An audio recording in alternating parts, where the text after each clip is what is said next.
In Episode 1, Greenest in Flames, the players find the town of their destination under attack. They make their way to the keep, take on a couple of rescue missions, fight off a dragon, and have an unfair duel with a half-dragon champion.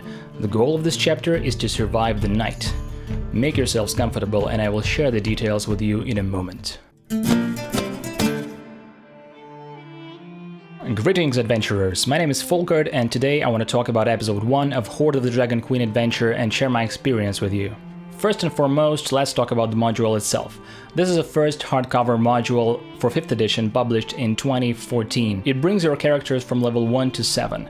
Also, it is the first part of Tyranny of Dragons storyline followed by Rise of Tiamat adventure. Hoard of the Dragon Queen consists of 8 episodes that roughly correspond to the level of player characters. It has tons of locations, events, encounters and NPCs, and in this series I'm going to talk about some troubles that I've had running this adventure, some mistakes that I've made, and to do some sort of a retrospective of my run so you won't have to make those mistakes. Now, before delving into the story, I'd like to mention that the module is considered to be far from the best campaigns of the latest edition, and it does indeed have its flaws. As an example, both Hoard of the Dragon Queen and Rise of Tiamat were published before the monster manual, and some parts of it are poorly balanced. For instance, challenge ratings of some monsters mentioned in the book differ from the actual ones, or character hooks are not very well designed, leaving the headache of motivating the players to follow the plot to the DM. These modules indeed have to be altered and expanded in order to truly blossom, and I'll try to help you with that. But even considering the issues, none of it prevented me and my friends from making this journey one of our favorites. We have fun stories to tell and the warmest memories to enjoy during cozy evenings around the table, and with a bit of work and love, you can create those too. Let's talk about starting the campaign already. Now, I strongly recommend that your players use special background options provided on page 87 of the book. They better have some good reasons to investigate deep into the core of the cult, and you have to understand, this entire adventure is a grand infiltration mission. The characters are expected to spend most of the time spying on the cult, interrogating them, hiding their identities, and pretending to be really fond of Tiamat in order to not get killed or captured at best. So they either must have some personal issues with a cult member or hatred towards chromatic dragons, or they really need to be wanting to save the world from an apocalypse. Some of the mentioned options include friendship with certain NPCs, those being Leosine Erlenthar and Onthar Froom. These guys represent the Harpers and the Order of the Gauntlet respectively. Now that is a good starting point, because Leosine and Onthar will be the first guys to seriously hire the characters for a long-term job of investigating the cult's plans. And by the way, they will offer a membership in their factions, so having the PCs trust them and care about them will help a lot. I wouldn't even mind to make one of the PCs relatives with one of the characters.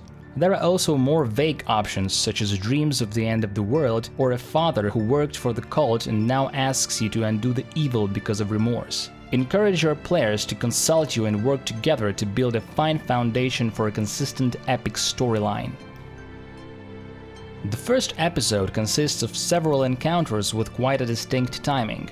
I won't get into the details of each of them because those paragraphs in the book describing them are pretty specific, maybe a little too specific in some cases. The authors seem to have come up with very strict rules for each encounter, such as when to make checks for NPCs, what specific case might lower the difficulty or make it higher, what exactly the players need to do to notice something. I guess it might make sense for newer dungeon masters, but don't let these instructions bind you. You should feel free to bend these suggestions as you see fit in order to maintain the level of creativity and narration at the table. Of course, it all depends on your style of playing Dungeons & Dragons. Episode 1 is called Greenest in Flames, which literally describes this part of adventure. Characters approach the town to discover that it is being attacked by an adult blue dragon. I can easily see how experienced players might get confused and scared right away, because they would know that an adult dragon is certainly not a match for a starting party, and will not be such for levels and levels to come.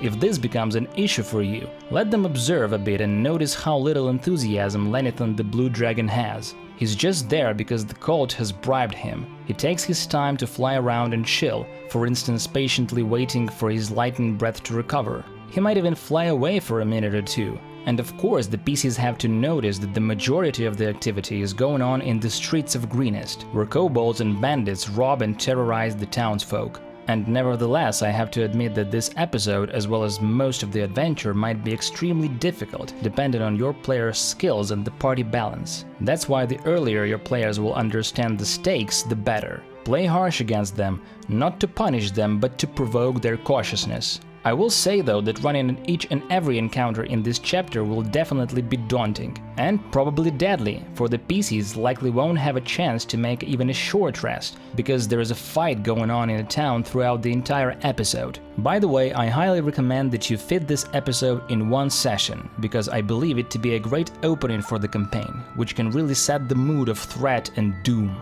So, the book suggests that the PCs who don't move stealthily or use covers will have a 75% chance to encounter a random group of cultists every 100 feet. The mill, for instance, is 500 feet away from the keep, so to reach that side quest location, your group might potentially be engaged in 5 combat encounters. That is way too much fighting, so make sure your characters understand that they can easily be spotted. But even if they are not very careful, consider throwing no more than 1 or 2 inevitable fights at them on their way from point A to point B. Other than so-called wandering encounters, the book provides us with 6 possible encounters: the Sally Port, Prisoners, Save the Mill, Sanctuary, Dragon Attack, and a Half-Dragon Champion. I consider only the latter 2 to be important, because in my opinion, they are the most fun and they somewhat add to the story. I'll give you a very brief description of each so you can pick the ones you'd like to run.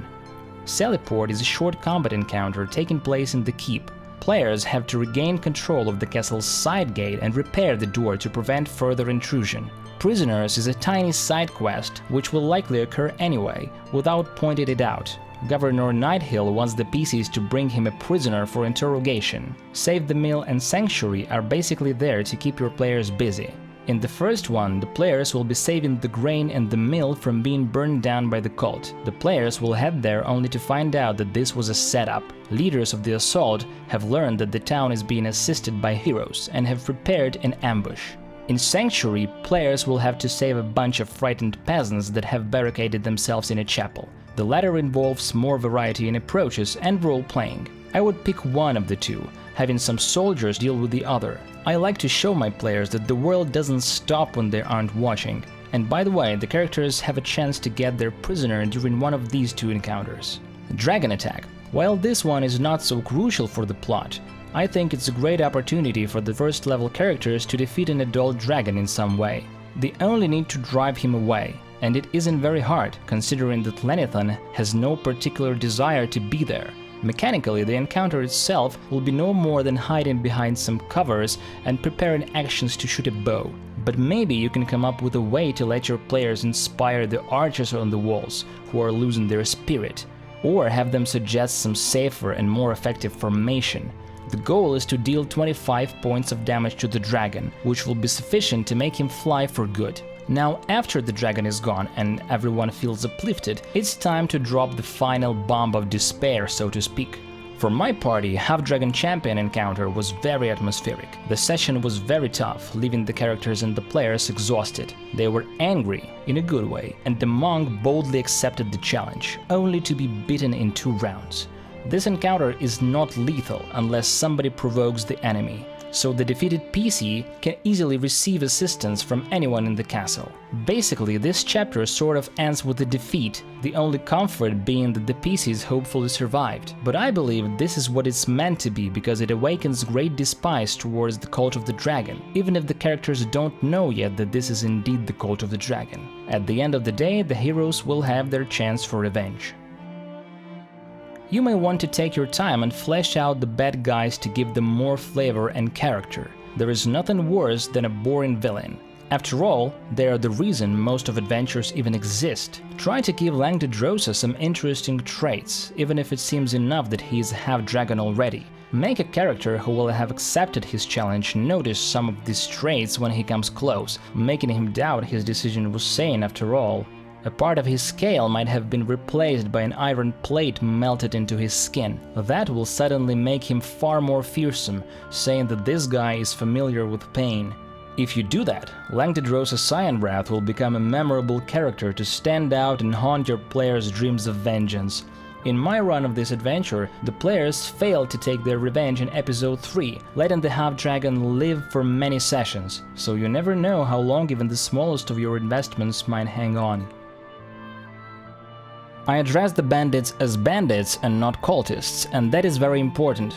The bad guys are trying to make these assaults look like simple raids, not related to the cult. Sure, having a huge dragon flying around with them doesn't quite help them with the facade, but you still should avoid direct statements at first in order to maintain an interest in players. That's why I recommend that you define for yourself the available information that the PCs might stumble upon for each chapter.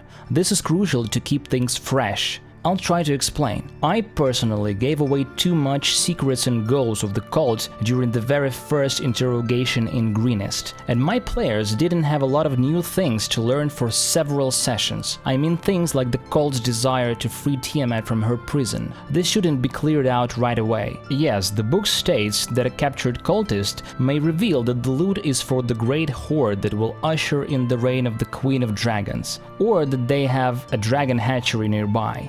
But I would save that for later. That's because in the next episode the characters will spend most of the time in a camp full of cultists, and they will want to sniff around for clues and information. I just think that that place is more fitting for learning more of the cult. That said, you have to remember a few things. First, the cult actually uses mercenaries and bandits in their attacks. Real fanatics are not numerous and of low ranks, so they don't know too much anyway. And even then, they can lie or bribe their lives with information that they try selling as important when it's actually not. Some of these red herrings might even lead to side quests of your own design. For example, a revealed name of the cultist in a nearby city disguised as a priest, or the location of a hidden dragon amulet, an artifact of great importance which may or may not exist. Here's another example. In one of the latest Dungeons & Dragons comic books, the villain sought magic that would turn him into an actual dragon, so a captured cultist might claim something like this to be the real goal of the cult, and the treasure to be one of the ritual requirements. That might mislead the PCs for a while, and in episode 2 they will start suspecting that there is something more horrifying that the cult is planning.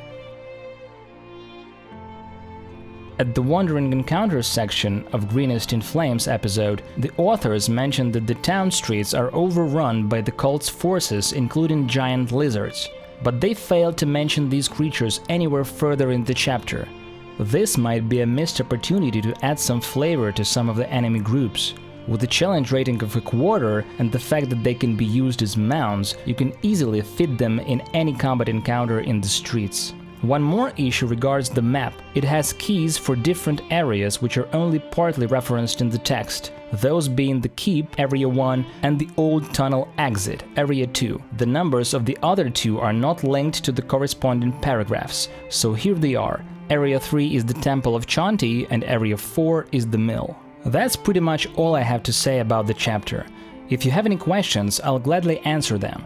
Be sure to check on the new videos where I'll discuss the rest of the campaign. Thank you for watching. If you enjoyed the video, smash that button below, subscribe, and let me know what you think in the comments, and I'll see you in the next one.